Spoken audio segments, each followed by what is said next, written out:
শনবিল আগে পাকিস্তানে ছিল, এখন হিন্দুস্তানে ঢুকেছে। রাতাবাড়ী বিধায়ক বিজয় মালাকারের এই মন্তব্য ঘিরে ক্ষোভের পারদ চড়ছে দক্ষিণ করিমগঞ্জে। আজ নিলামবাজারে প্রতীকী প্রতিবাদে বিধায়ক বিজয় মালাকারের পুষ্পতলিকা দাহ করেন জেলা পরিষদ আসনের কংগ্রেস প্রার্থী বিপ্লব দাস।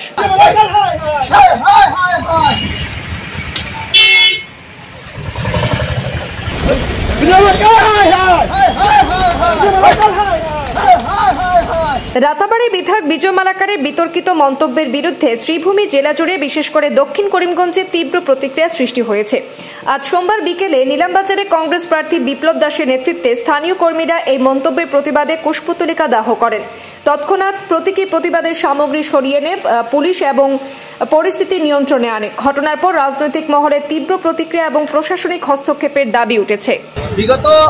বিগত একদিন আগে আমরা সামাজিক মাধ্যমে দেখতে পাইছি আর কি রাতাবাড়ী সমষ্টির বিধায়ক মহাশয় দক্ষিণ করিমগঞ্জে পাকিস্তান হিসাবে গণ্য করেছেন বা আটকা দিয়েছেন।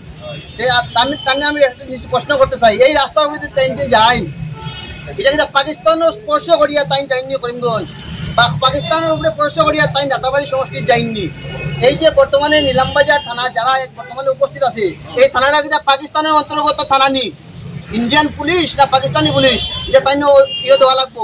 বর্তমানে সার্কুল অফিস নিলামবাজার আছে, এই সার্কুল অফিসটা যেটা পাকিস্তানি সার্কুল অফিস নি, এটা দেওয়া লাগবো। এই যে বিজেপি যেটা আরম্ভ করছে বর্তমানে হিন্দু মুসলমান, এরপরে ইন্ডিয়া পাকিস্তান, আর ভাই ওরম ওতালিয়া রাজনীতি করলে আপনারা রইবনি, সমাজের কাজ করুন। নিলামবাজার রাস্তার অবস্থা দেখুন, রাস্তা কম পুষ্কুনি বেশি লাগে।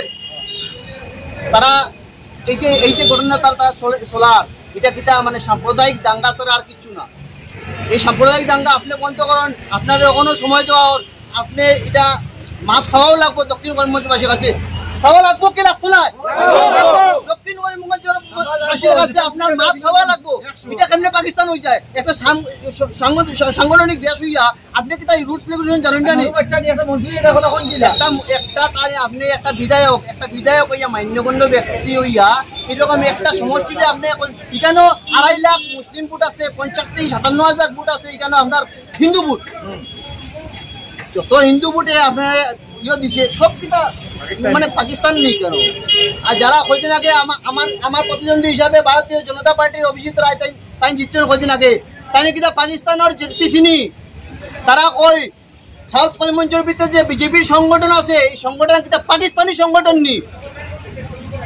কখনো মুখ আপনারা কিনা আপনার বিজেপি একজনে ওরম ঘটনা করবো আর আপনারা মুখ আঙ্গুল দিয়ে বই থাকবা, এটা কিতা কিরকম সংগঠন? আপনার সংবিধান দিয়ে আপনি বলাই দিবা ইন্ডিয়ার ভিতরে পাকিস্তান কেমনে তৈরি হয়ে যায়, ইন্ডিয়ার ভিতরে পাকিস্তানের গণতন্ত্র কেমনে তৈরি যায়, রাস্তাঘাট কেমনে তৈরি হয়ে যায়। এর মানে আপনার একটা কথা কইতে আমি বাধ্য হয়ে যাই, নিলামবাজার রাস্তার মধ্যে যে রাস্তা সংস্কারের কাজ হন না, এটা আপনি কিনা পাকিস্তান যে গণ্য করছেন আটকা দিচ্ছেন, এই কারণে হন না কিনা?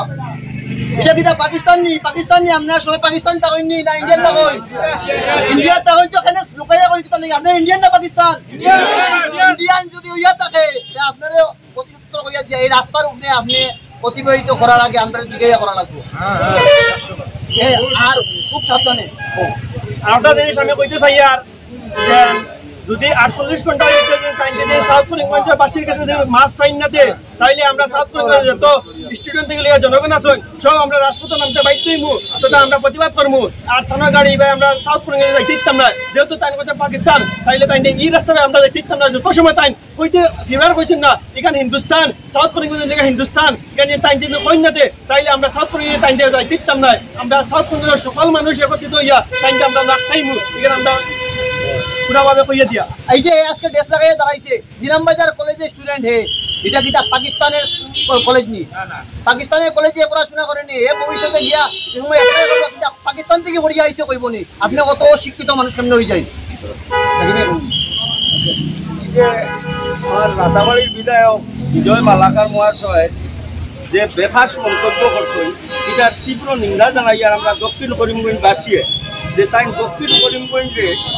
দক্ষিণ করিমগঞ্জের একটা অংশ ডিলিমিটেশনের সময় যে রাতাবাড়ির লোকে সংযুক্ত হয়েছে, তাই কইসই যে আপনারা এতদিন পাকিস্তান আসলা এবং এখন হিন্দুস্তানও আইসেন, মানে দক্ষিণ করিমগঞ্জবাসী এবং আপামর জনসাধারণের বিরাট এটা অপমানিত করছেন। তাই রাজহুয়াভাবে বাংশর কাছে ক্ষমা চাপা এবং এটা আমরা এলো দাবি নতুবা আমরা বৃহত্তর আন্দোলন গড়িয়া তুলমু এবং প্রয়োজনে তার উপরে ক্রিমিনাল মোকদ্দমাও করি।